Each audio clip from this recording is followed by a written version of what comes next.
Reportedly, Sony's working on a new device, and from the sounds of it, it's going to be as underwhelming as this last one. What's up, everybody? So the rumored Q-lite turned out to be true in the form of Project Q, and unfortunately, so did its functionality. It is an extension of your PS5, and if you already own a PC, a tablet, or a phone, then you already have that. So now they're adding a little AR into the mix. So you'll get to pay God knows what to play your PS5 titles on a virtual screen, I guess. Now, with all that being said, I'm not gonna lie, it sounds really, really cool for like the sheer novelty of it, but without like some practical usability, this thing will be collecting dust guaranteed within a year or two. So unlike the product it's trying to copy, this thing has shorter legs than iron does. So this is going to be coming from Game Rant. Sony could be working on an Apple Vision Pro competitor.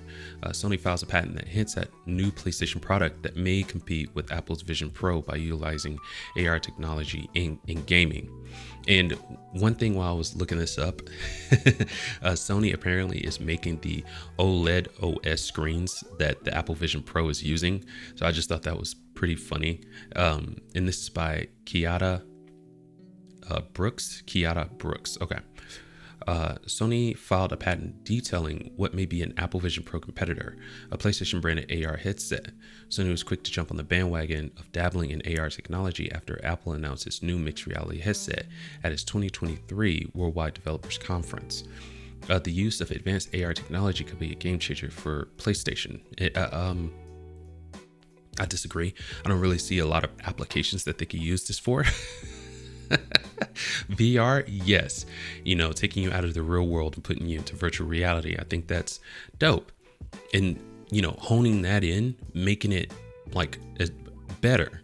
I think that's probably the direction they should be going. if they're going to touch the virtual reality, augmented reality. Sorry.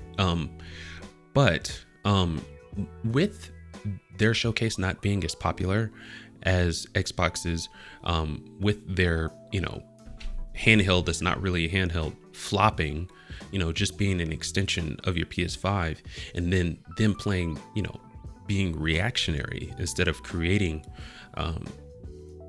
new technology. I think this is dinging them pretty hard. And then not to mention how they were railing so hard against the Xbox acquisition. I think something's going on over at Sony. I'm not sure, but it feels like they're flailing right now. Apple Vision Pro is a hybrid VR and AR headset used for spatial computing. And if you've seen any of the videos of this thing, this is so cool. So I can imagine companies just, replacing their modems and their monitors and things like that. You just go to work, go in your cubicle and put on this headset. The applications for this, because of how Apple made it to be, ridiculous.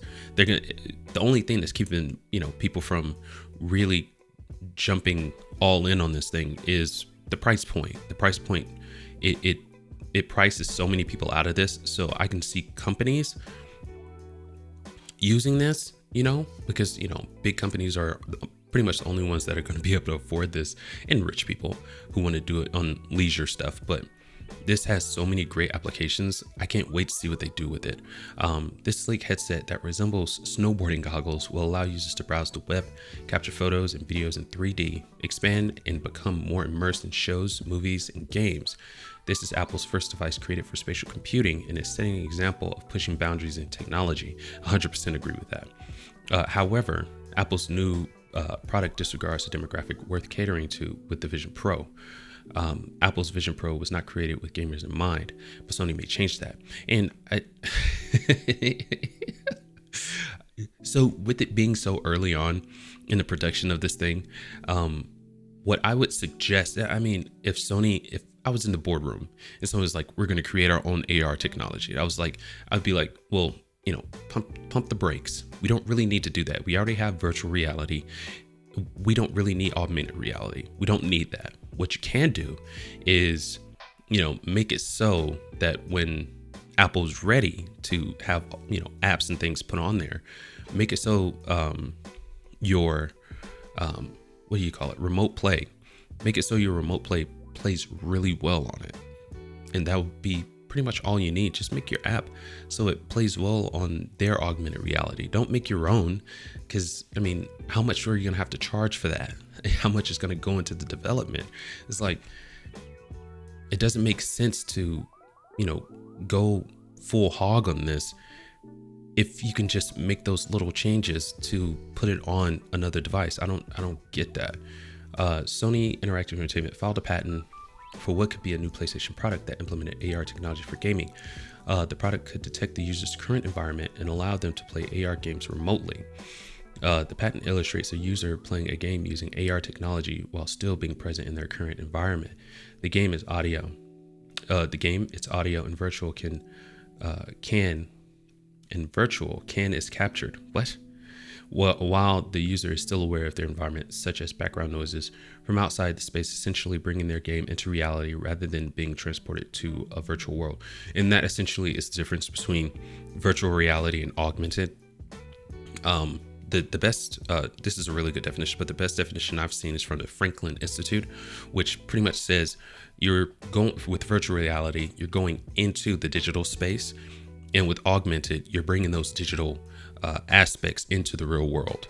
So I think they did a really good job explaining it here. There are currently no AR titles available for the PlayStation 5, so it's possible that Sony will release a new product implementing AR technology in the years ahead. Other than the patent document, Sony has not publicly shared any information regarding a possible new product implementing AR technology. Although PlayStation has been proactive in finding innovative ways to improve its products, it is taking yet another risk. An unnecessary risk, in my opinion. Rumors already say that Sony could be scaling back on the production of PlayStation VR2 headset due to low sales. That is a mistake if that's true. Sony has been implementing VR technology into its products since 2016 with the PlayStation VR, and later with its next iteration, the PlayStation VR 2, which was released in 2023. It is evident that Sony is committed to widening its horizon with mixed reality implemented into its products. A good portion of the 2020 PlayStation Showcase was dedicated to its upcoming VR games such as Synapses and Five Nights at Freddy's. Help Wanted 2. Being teleported into a game has been a cool idea to many gamers since its inception, and advancements in technology have been turning the impossible into reality. However, many gamers lost interest because of the steep price of entry. And what do you think is going to happen when this headset, this AR headset, comes out and it's like $1,500, $1,600, $2,000? If I'm not mistaken, I think the VR2 is priced at $500 or $600. Yeah, that's like buying a whole new console. No wonder it's pricing people out of it, So what do you think when this thing comes out and it's $1,500? Give me a break, man. While the PlayStation VR 2 sold better than its predecessor, it struggles to capture a broader audience. The third time could be the charm. If Sony demonstrates that it has learned from its previous attempts with this potential new product. So the way I see it, with the Apple showcase, I'm just going to call it the Apple showcase. They showed how you can kind of crop the real world out and put it somewhere wherever you want it. Virtual reality, right? Put yourself into a digital world. And that's what I expect to see with this. Instead of having, a TV, you can have a virtual screen that you play on. And then kind of crop the real world out and put yourself wherever you want, whether it be in the woods, in the desert, on the top of Mount Everest, whatever, right? To me, that sounds cool right now, but I don't see how that can be any better than, virtual reality. So if it was something like Sword Art Online, dude, you're going to be doing huge things. I think you should stop with the AR technology. If you really want to get into it, just make it so remote play plays well on the Apple Vision Pro, and make your VR better and make it so it's cheaper so more people will want to buy it.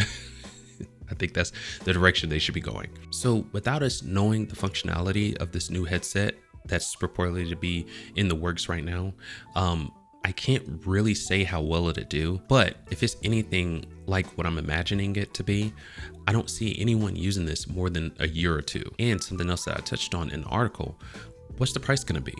They're talking about the VR 2 is too expensive for people to buy, what do you think is going to be when this AR technology comes out? And I fail to see how this is going to move any better than the VR2, especially since we have an idea of what the price point is going to be. Apple Vision Pro is going to be $3,500, which decreases the amount of people that are going to be looking at this thing. Build up your cloud infrastructure, make Project Q a true handheld, a device you can play from anywhere, and work on retiring your console. I think that's the direction they should be going in. But tell me what you think about all that in the comments. Leave a like if you enjoyed the video or you found it informative, and don't forget to subscribe. I'll see you in the next one. But until then, keep it casual. Peace.